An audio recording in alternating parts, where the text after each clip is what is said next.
Assalamualaikum warahmatullahi wabarakatuh. Pemirsa sana, setiap orang tua memiliki beragam cara untuk mendisiplinkan anak-anaknya. Salah satunya dengan menakut-nakutinya. Contohnya, melarang sang anak bermain hingga malam dengan menakut-nakutinya akan diculik setan.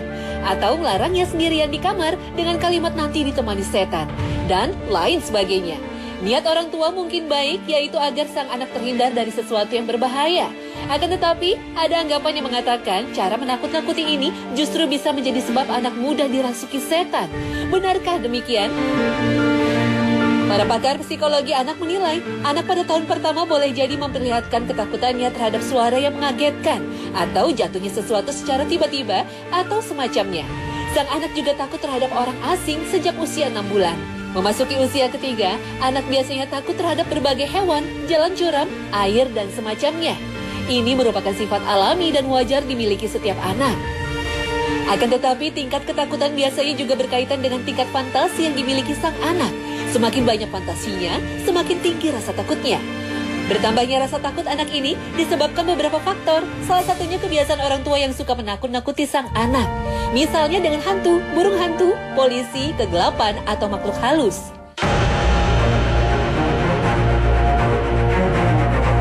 Dengan kata lain, dari segi psikologis pun menakut-nakuti anak tidak disarankan untuk dilakukan.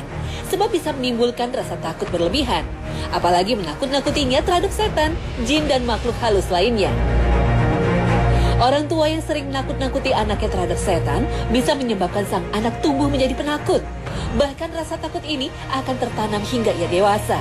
Rasa takut terhadap setan inilah yang menjadi celah bagi jin untuk mengganggu sang anak. Sebab ketika manusia merasa takut pada jin, saat itulah jin merasa berkuasa dan berani mengganggu manusia. Allah Subhanahu wa Ta'ala berfirman, dan bahwasannya ada beberapa orang laki-laki di antara manusia meminta perlindungan kepada beberapa laki-laki di antara jin. Maka jin-jin itu menambah bagi mereka dosa dan kesalahan. Al-Quran Surah Al-Jin ayat 6. Oleh sebab itu, orang tua harus menghindari menakut-nakuti anak terhadap setan dan jin. Memberi penjelasan logis lebih disarankan ketika orang tua melarang atau memerintahkan anak melakukan sesuatu. Misalnya ketika melarang anak bermain di luar pada malam hari. Bisa dijelaskan bahwa suasana malam yang gelap bisa menghalangi penglihatan sehingga memungkinkannya terjatuh atau mengalami sesuatu yang berbahaya.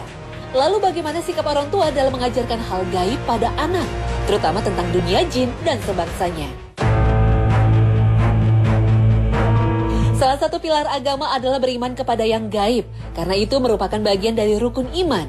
Sebagaimana Allah Subhanahu wa Ta'ala firmankan, Kitab Al-Quran ini tidak ada keraguan daripadanya, petunjuk bagi mereka yang bertakwa, yaitu mereka yang beriman kepada yang gaib.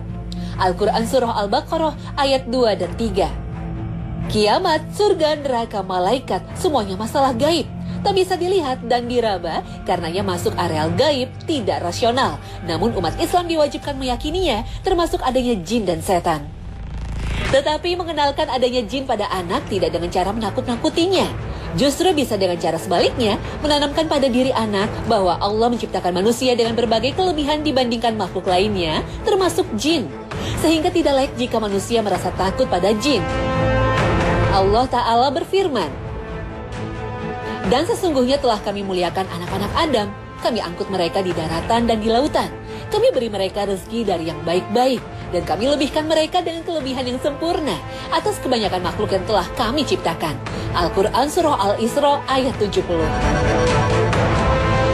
Selain itu, orang tua sendiri sebaiknya tidak menunjukkan ketakutan pada jin di hadapan sang anak. Sebab keteladanan orang tua memiliki peran penting dalam mendidik anak. Anak yang menangkap atau melihat ketakutan orang tuanya akan memiliki ketakutan yang sama. Bahkan rasa takut yang didapat dengan cara ini bisa tertanam dalam diri sang anak dalam waktu lama.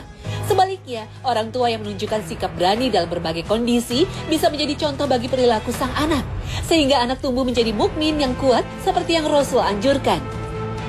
Seorang mukmin yang kuat lebih baik dan lebih Allah cintai dari seorang mukmin yang lemah. Hadis riwayat Muslim. Wallahu a'lam bishawab.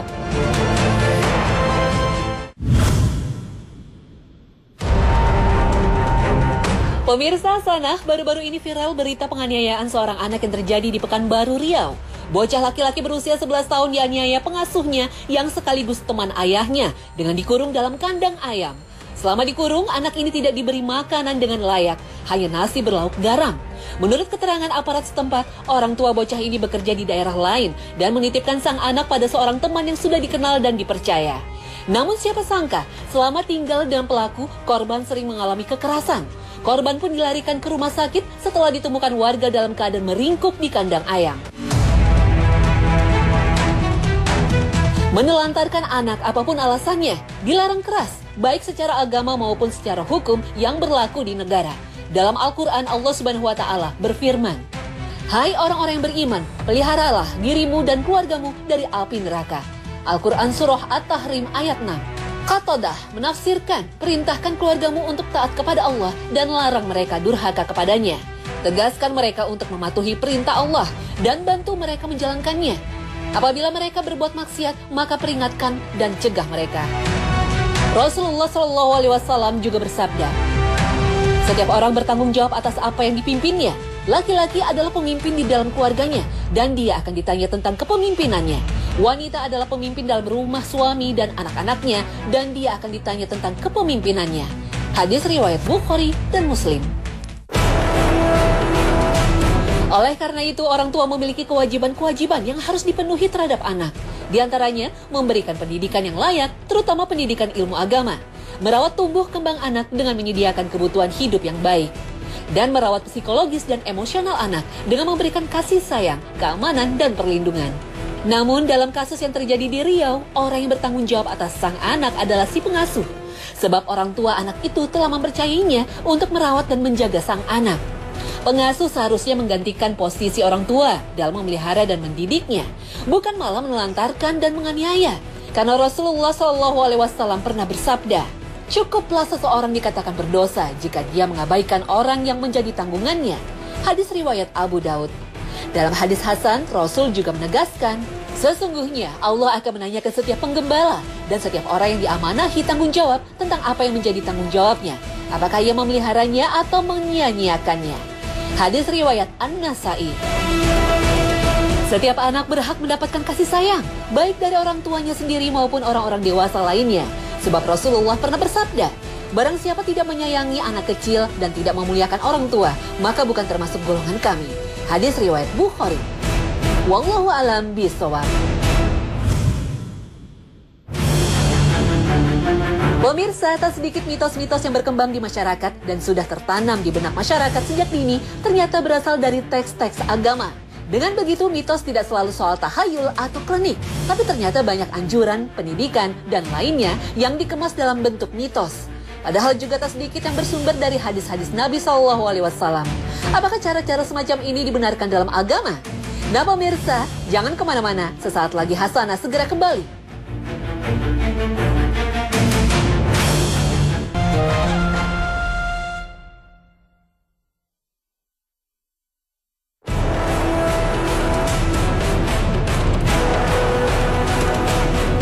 Pemirsa Hasanah, sebagian masyarakat meyakini jika jenazah tidak dilepas tali pocongnya, bakal menjadi hantu gentayangan.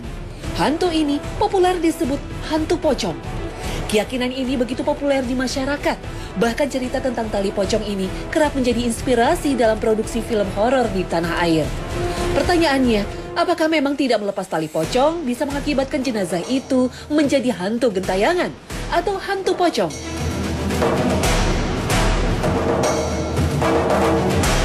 Melepas tali ikatan kain kafan setelah jenazah dimasukkan ke dalam liang kubur memang dianjurkan oleh sebagian besar ulama karena mengikuti cara Nabi SAW.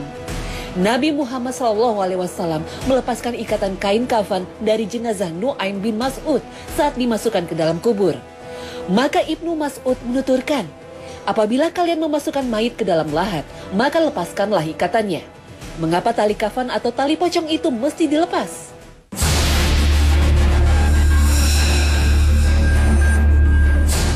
Imam Ar-Romli menyebutkan salah satu alasan adalah sebagai harapan agar Allah melepaskannya dari kesulitan di alam barzah. Oleh karena itu, Imam Ar-Romli menghukumi makruh membiarkan tali kafan jenazah tidak dilepas.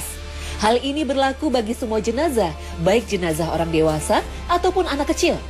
Dengan demikian, berdasarkan keterangan ulama dianjurkan untuk membuka ikatan kain kafan jenazah ketika akan dikuburkan, termasuk yang ada di kepala.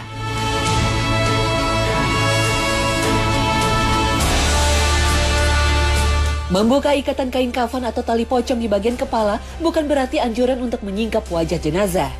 Anjuran menyingkap wajah hanya dibenarkan jika mayat tersebut meninggal dalam keadaan ihram. Pasalnya Allah Ta'ala akan membangkitkannya kelak di hari kiamat dalam keadaan membaca talbiyah. Berdasarkan riwayat Imam Muslim dikisahkan bahwa ada seorang pria jatuh dari onta lalu patah lehernya dan meninggal. Rasulullah SAW pun bersabda, mandikanlah ia dengan air yang dicampur dengan daun bidara, kemudian kafani dengan kedua kain ihramnya, dan jangan tutupi kepalanya, karena Allah akan membangkitkannya kelak di hari kiamat dalam keadaan membaca talbiyah. Hadis riwayat Muslim.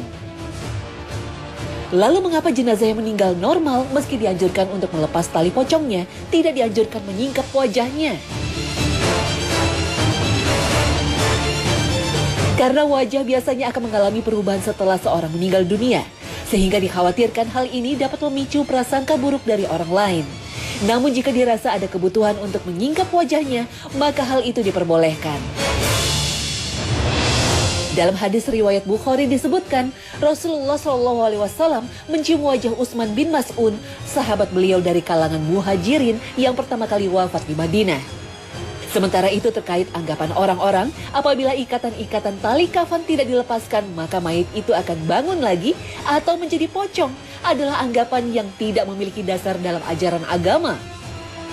Artinya, kepercayaan itu hanyalah mitos yang berkembang di masyarakat. Wallahu a'lam.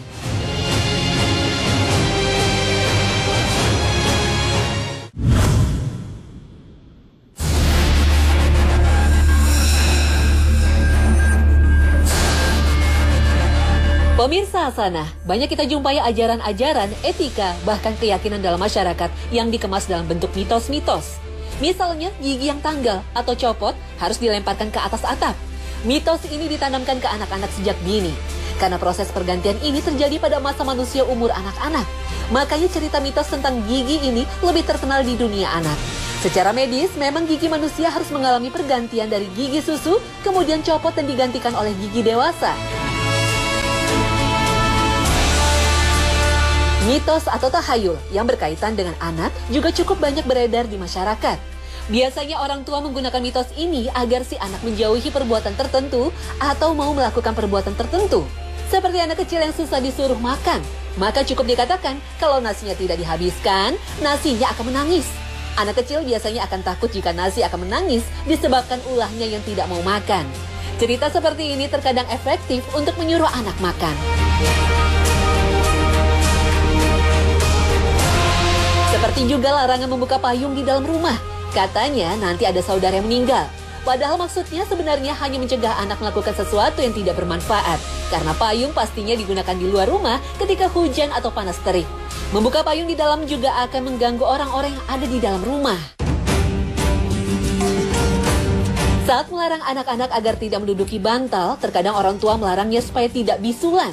Sebenarnya orang tua hanya ingin menyampaikan pesan bahwa bantal untuk meletakkan kepala, anggota tubuh yang paling terhormat, bukan buat tempat duduk. Namun begitu, bisulan karena duduk di bantal bisa saja terjadi karena bantal yang jarang dibersihkan akan menjadi tempat berkembangnya kuman dan bakteri, meski sekilas tampak tidak kotor. Mitos lain yang banyak digunakan para orang tua, terutama untuk anak gadis, agar menyapu rumah dengan bersih. Jika tidak, nanti bakal dapat suami berewokan.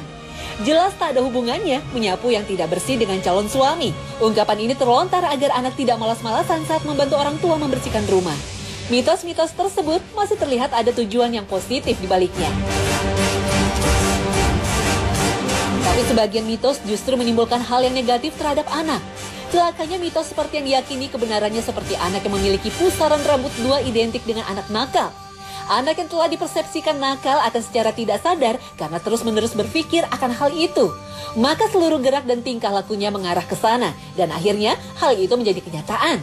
Atau yang terjadi sebaliknya, ia tidak mampu melawan label itu, kemudian merasa minder, rendah diri, menjadi anak cengeng karena selalu merasa dituduh, dipojokkan, dan kurang berguna. Padahal pusaran rambut merupakan titik tengah persebaran dan pertumbuhan rambut. Seberapapun jumlah pusaran, tidak ada hubungannya dengan otak atau sarafnya. Seseorang nakal atau tidak ditentukan oleh pola asuh atau didikan dan lingkungannya. Mitos-mitos seperti ini banyak yang mengancam keyakinan jika hal itu benar-benar diyakini dapat berpengaruh terhadap kehidupan si anak. Apalagi jika kemudian ditindaklanjuti dengan memasangkan semacam jimat kepada anak-anak dengan keyakinan bisa menangkal mara bahaya. Mitos khususnya berhubungan dengan keberuntungan atau kesialan harus disikapi dengan bijak. Karena pada hakikatnya tidak semua mitos itu sama, sehingga tidak semua disikapi secara sama. Beberapa pertanda atau mitos yang ternyata terbukti secara ilmiah tentu saja tidak lagi disebut mitos. Seperti melihat pertanda dari kondisi alam. Para pendaki gunung yang berpengalaman tahu jika mata air di pegunungan mulai beracun atau muncul gas beracun adalah pertanda gunung tersebut akan meletus. Demikian pula ketika suatu titik di atmosfer mengalami penurunan tekanan dan suhu 10% lebih tinggi dibanding sekelilingnya adalah pertanda akan terjadi badai atau tornado. Ketika rawa-rawa mengeluarkan gas metan, ini pertanda menjelang badai. Mendung adalah pertanda hujan. Maka keyakinan terhadap hal seperti ini tentu saja tidak termasuk perbuatan syirik. Tanda-tanda musibah atau bencana dari alam adalah sesuatu yang ilmiah dan dapat dipercaya karena berdasarkan ilmu pengetahuan yang telah teruji.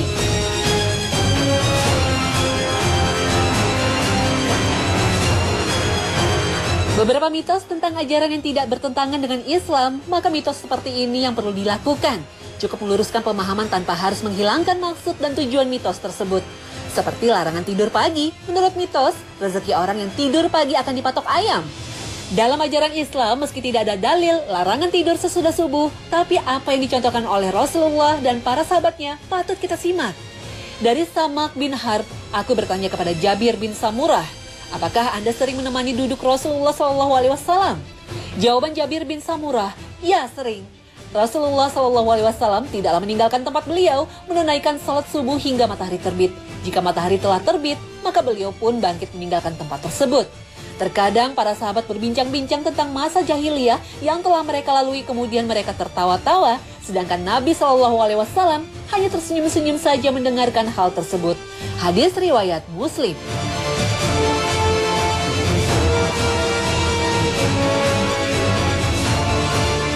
Beberapa mitos yang sifatnya goib juga tidak semuanya dilarang. Kita mengenal istilah pertanda. Tidak semua pertanda itu salah atau hanya sekedar mitos. Terdapat beberapa pertanda yang bisa kita percayai, yang memang telah dijelaskan Al-Quran dan hadis Nabi SAW.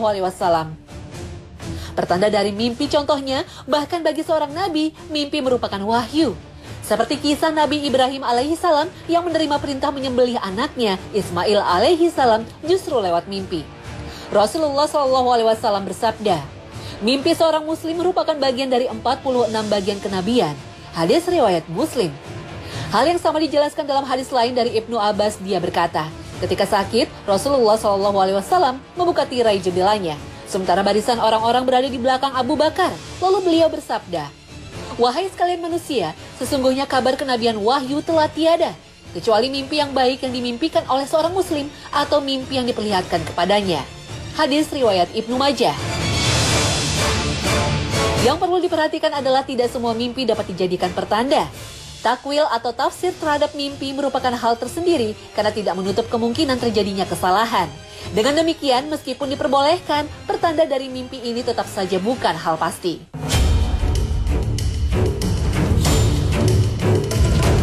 Di samping pertanda dari mimpi, kita juga mengenal istilah firasat. Kita sering mendengar kata, firasatku buruk saat ada peristiwa tertentu.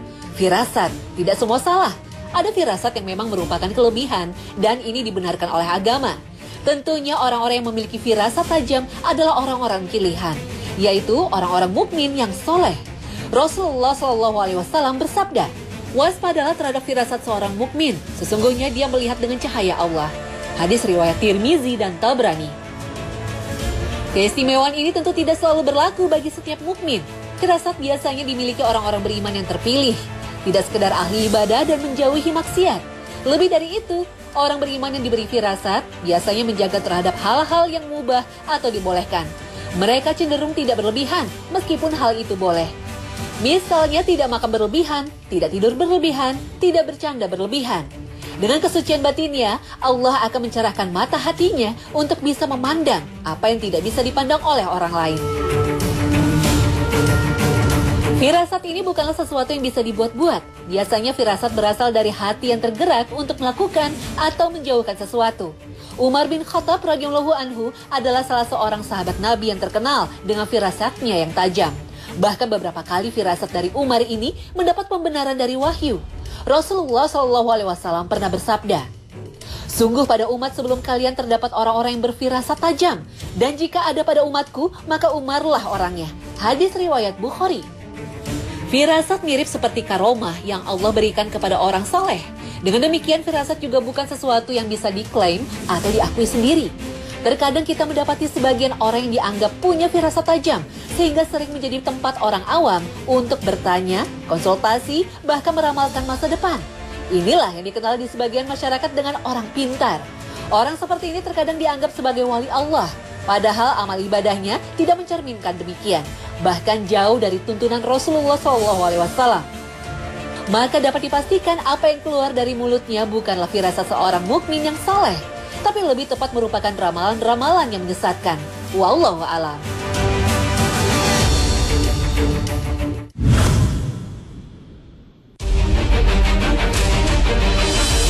Pemirsa, bulan Rajab adalah bulan yang disucikan Allah Subhanahu wa Ta'ala. Banyak masyarakat meyakini pada bulan mulia ini, orang yang melakukan maksiat di dalamnya, maka dosanya akan dilipat gandakan. Benarkah demikian? Jangan kemana-mana, sesaat lagi Hasanah segera kembali.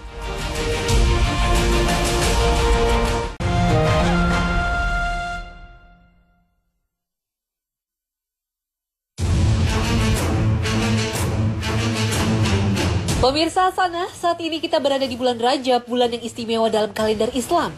Di bulan inilah terjadi peristiwa penting dalam sejarah umat Islam.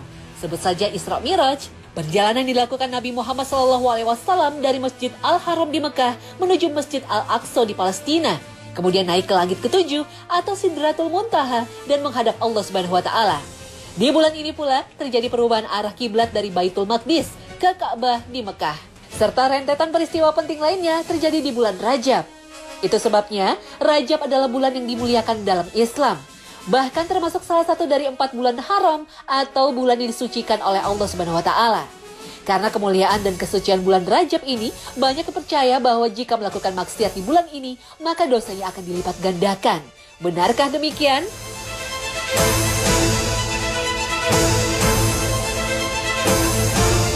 Para ulama menegaskan demikian bahwa berbuat maksiat di bulan Rajab dosanya lebih besar dari bulan-bulan lainnya. Karena Rajab adalah salah satu bulan haram di antara 4 bulan yang disucikan Allah Subhanahu wa Ta'ala. Allah Subhanahu wa Ta'ala berfirman, "Sesungguhnya bilangan bulan pada sisi Allah adalah 12 bulan. Dalam ketetapan Allah di waktu Dia menciptakan langit dan bumi, di antaranya 4 bulan haram. Itulah agama yang lurus, maka janganlah kamu menganiaya diri kamu dalam bulan yang 4 itu." Al-Quran Surah At-Taubah ayat 36.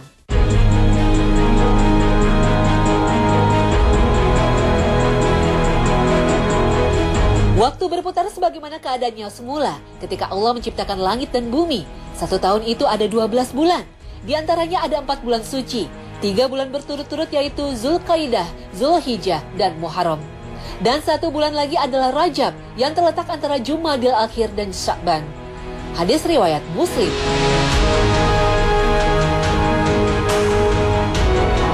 Para ulama sepakat keempat bulan ini dinamakan sebagai bulan haram karena diharamkan peperangan dan kezaliman di dalamnya. Sesuai perintah Allah dalam surah At-Taubah ayat 36 yang menyebutkan larangan menganiaya diri sendiri di bulan-bulan ini. Oleh karena itu, menurut para ulama, larangan melakukan kezaliman dan maksiat pada bulan-bulan haram lebih keras dibandingkan di waktu lainnya. Ibnu Katsir rahimahullah dalam tafsirnya mengatakan, dosa berbuat maksiat di bulan-bulan haram jauh lebih berat dibandingkan bulan-bulan lainnya. Meski dalam kondisi apapun, maksiat tetap besar dosanya. Dalam kitab Matolib Ulin Nuha juga disebutkan kebaikan dan kejelekan dilipat gandakan terkait tempat dan waktunya. Dilipat gandakan karena dilakukan di tempat mulia seperti Mekah, Madinah, Baitul Maqdis, dan masjid-masjid lainnya. Juga dilipat gandakan karena dilakukan di waktu yang agung seperti hari Jumat, bulan-bulan haram, dan bulan Ramadan. Lalu apakah yang dimaksud dengan dosa dilipat gandakan artinya dosanya berlipat-lipat? Pelipat gandaan dosa dan maksiat yang dimaksud dalam hal ini adalah dalam segi kualitas bukan kuantitas. Artinya, seseorang yang melakukan 1 kali zina tidak dihitung 10 atau berkali-kali zina. Melainkan, dia tetap dicatat melakukan 1 kali zina. Namun dosanya lebih besar dan siksanya kelak lebih berat. Lalu bagaimana dengan kebaikan yang dilakukan di bulan-bulan haram? Apakah pahalanya juga dilipat gandakan?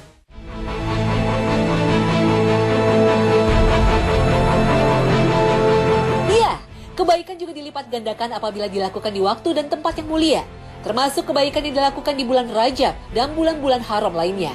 Akan tetapi, berbeda dengan pelipat gandaan dosa, amal kebaikan yang dilakukan di bulan suci, pahalanya dilipat gandakan dari segi kualitas dan kuantitas. Artinya, seseorang yang melakukan 1 amal soleh di bulan Rajab, maka dia dicatat melakukan kebaikan 10 kali lipat atau lebih dengan pahala yang lebih besar dan agung. Hal ini ditegaskan ulama kontemporer dalam fatwanya. Ketaatan yang dilakukan dalam bulan suci memiliki keutamaan yang agung dan dilipat gandakan dengan kelipatan yang banyak, baik dari segi kualitas maupun kuantitas. Sedangkan maksiat yang dilakukan di dalamnya, dosanya lebih parah dan lebih besar dibandingkan dengan dosa yang dikerjakan di bulan selainnya. Akan tetapi, keburukannya tetap dihitung semisal kemaksiatannya, tidak dilipat gandakan dalam jumlah bilangan, tidak di bulan Ramadan dan tidak pula di bulan selainnya. Berdasarkan firman Allah Subhanahu wa taala, barang siapa melakukan amal baik, maka baginya pahala 10 kali lipat amalnya. Dan barang siapa yang membawa perbuatan jahat, maka dia tidak diberi pembalasan melainkan seimbang dengan kejahatannya. Sedang mereka sedikit pun tidak dianiaya dan dirugikan. Al-Quran Surah Al-An'am ayat 160. Nabi SAW juga bersabda, sesungguhnya Allah mencatat berbagai kejelekan dan kebaikan, lalu dia menjelaskannya. Barang siapa yang bertekad untuk melakukan kebaikan, lantas tidak bisa terlaksana, maka Allah catat baginya 1 kebaikan yang sempurna. Jika ia bertekad lantas bisa ia penuhi dengan melakukannya, maka Allah mencatat baginya 10 kebaikan hingga 700 kali lipatnya, sampai lipatan yang banyak. Hadis riwayat Bukhari dan Muslim. Oleh karena itu, dianjurkan untuk memperbanyak amal kebaikan di bulan yang diberkahi ini. Ini kesempatan yang baik untuk memperbanyak pahala. Wallahu a'lam bishawab. Nah pemirsa, sampai di sini akhir perjumpaan kita hari ini. Semoga Allah Subhanahu wa taala senantiasa memberikan hidayah dan taufiknya kepada kita. Amin ya robbal alamin. Terima kasih atas perhatian Anda. Wassalamualaikum warahmatullahi wabarakatuh.